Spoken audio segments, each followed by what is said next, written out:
Hi guys! Ngayong araw nga pala kailangan natin magluto dahil tanghali na naman. Ayan, maglalakad muna tayo ng mga 7 kilometro, charot. Hindi po, mga 3 dangkal, hindi rin. Hindi, mga ano lang, mga 10 minutes or 5 minutes, andyan na po agad. Ayan. Siyempre, tutor ko muna kayo sa aking farm. Ayan, yung mga farm ko nga pala, marami po siyang tanim na damo. Charot. Tapos, ayan po, oh, 'di ba? Tapos yung kalsada po namin, syempre maganda po 'yan. Ayan, bibili nga pala tayo ngayon ng repolyo, pichay Baguio bata tawag dito, hindi ko alam. Kasi kailangan natin ihalo doon sa sinigang samiso na tuna. Tuna ba 'yun? Oo, basta 'yun na 'yun. Ayan, syempre sa sobrang mahal ng bilihin talaga guys, mamimili ka ng kung ano ang mura. Ayan nga, napabili ako dyan, sabi ko 1 piraso lang para pampabango lang po yan. And then, syempre maraming gulay din dyan. Syempre pipiliin mo yung kasya lang din sa pera mo guys. Kasi nga, sa panahon sa ngayon, kailangan diskarte talaga sa buhay. Ayan. And then sabi ko magkano yan, yun pala inabot na siya. Yung kalahati lang nun kalain mo yan, nasa 50 pesos na. Kaya talagang sa panahon ngayon, kailangan magtanim kung may lupa. Ngayon, kung tamad ka, bahala ka sa buhay mo, charot.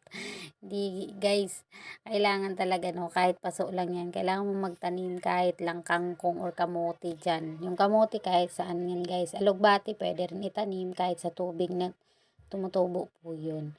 Ayan, lulutuin ko ngayon yung may sabaw and din mag-iihaw kasi ako. Kaya, ayan, kasi naubusan kami ng sahog or pang mga lamas. Ayan, tawag doon. Panakot or lamas. Hindi ko alam, guys. And then, syempre, ayan, tiningnan ko yung mga gulay. Sabi ko, ganun, wala na talagang magkasya dito sa 100 ko. 100 ngayon, parang piso na lang talaga. Wala nang mura. Ngayon, kung gusto mura, ay alam mo na. Hindi. Charot lang. Ayan nga, guys. Tas sabi ko nga, baka may bulok ka dyan kamahatis, hingiin ko na. Hindi po. Hindi, kasi tiningnan ko lang talaga guys. Sabi ko mahal na pala talaga ng ngayon sa panahon ngayon. Kasi nga, sabi nga nila, taglamig na, nagpo-frost na yung ibang gulay. And then, hiningi ko nga pala yung kanilang karos dyan na maliit. Dahil ibigay ko sa aso ko. And then, pauwi na tayo guys. Maglalakad na naman tayo ng 10 kilometro. And then, nandito na nga tayo sa bahay. Ayan. Ayan po yung lulutuin ko guys. Yung tuna bilib ang tawag dyan. Ayan. Ayan na guys. Ayan lang binili ko guys. Umabot na siya ng 70 plus. And then yan, nag-ihaw na nga ako guys. So, hindi na ako bumili ng